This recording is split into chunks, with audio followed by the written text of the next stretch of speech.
നടൻ മോഹൻലാലിന്റെ അമ്മ ശാന്തകുമാരിയുടെ മൃതദേഹം കൊച്ചിയിൽ നിന്ന് അല്പസമയത്തിനകം തിരുവനന്തപുരത്തേക്ക് കൊണ്ടുപോകും. നാളെ 4 മണിയോടെയാണ് സംസ്കാരം നടക്കുക. ആര്യ വിനോദ് വിവരങ്ങൾ നൽകാനുണ്ട്. ആര്യ, മോഹൻലാൽ നേരത്തെയൊക്കെ പറഞ്ഞിട്ടുണ്ട് എല്ലാ പിറന്നാളിനും അമ്മയെ തേടി, ലോകത്തിന്റെ ഏത് ഭാഗത്താണെങ്കിലും അമ്മയെ തേടിയൊക്കെ എത്താറുണ്ട് എന്നുള്ളത് അദ്ദേഹത്തെ സംബന്ധിച്ചിടത്തോളം വലിയ നഷ്ടമാണ്.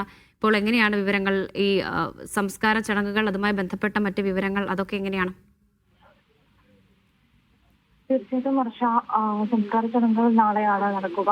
ഇന്ന് ഇപ്പോൾ അല്പസമയത്തിനകം തന്നെ മൃതദേഹം എളമക്കരയിലെ വീട്ടിൽ നിന്നും തിരുവനന്തപുരത്തേക്ക് കൊണ്ടുപോകുമെന്നുള്ളതാണ്. അല്പത്തിന് മുമ്പാണ് ഇപ്പോൾ മോഹൻലാൽ ഈ വീട്ടിൽ നിന്നും ഇറങ്ങി.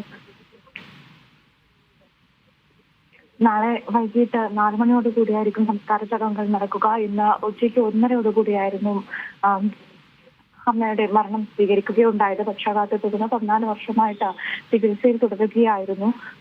അദ്ദേഹത്തിന്റെ കോളേജ് കാലഘട്ടവും അതുപോലെ തന്നെ സ്കൂൾ കാലഘട്ടവും ഒക്കെ തന്നെ തിരുവനന്തപുരത്തായിരുന്നു. അതിനുശേഷം സിനിമാ മേഖലയിലേക്ക് കടന്നതിന് ശേഷമാണ് എളമക്കരയിൽ വീടെടുക്കുകയുണ്ടായത്. തുടർന്ന് ഇപ്പോൾ അമ്മയ്ക്ക് ഈ അവസ്ഥ, പക്ഷാഘാതത്തെ തുടർന്ന് ചികിത്സയിൽ അമൃത ഹോസ്പിറ്റലിലായിരുന്നു ചികിത്സ ഉണ്ടായിരുന്നത്. അതിനുശേഷമാണ് എളമക്കരയിലേക്ക് അമ്മയും കുട്ടി വരുന്നൊരു സാഹചര്യം ഉണ്ടായത്.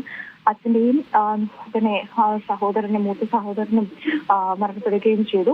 അതിനുശേഷം അമ്മയ്ക്ക് മോഹൻലാൽ മാത്രമായിരുന്നു ഉണ്ടായിരുന്നത്. അപ്പോൾ അവരുടെ ആ ഒരു സ്നേഹബന്ധത്തെ കുറിച്ചും ഒക്കെ പോസ്റ്റുകളും നിരവധി ചിത്രങ്ങളും ഒക്കെ മോഹൻലാൽ പലപ്പോഴായിട്ട് പങ്കുവച്ചിട്ടുണ്ട്. കഴിഞ്ഞ വർഷത്തെ അമ്മയുടെ പിറന്നാൾ ആഘോഷം തന്നെ വലിയൊരു ഇതായിട്ട് നടത്തുകയുണ്ടായി. കുറെ നാൾക്ക് ശേഷം നമ്മളെല്ലാവരും അമ്മയും കാണുന്നത് ആ പിറന്നാൾ ആഘോഷത്തിന്റെ ആ ചിത്രത്തിലൂടെയായിരുന്നു.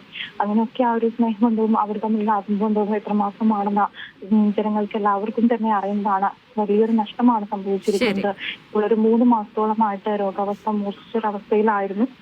ഇപ്പോൾ അല്പസമയത്തിനകം തന്നെ മൃതദേഹം തിരുവനന്തപുരത്തേക്ക് കൊണ്ടുപോകും. ശരി ആര്യ. ആര്യ വിനോദാണ് വിവരങ്ങൾ നൽകിയത്.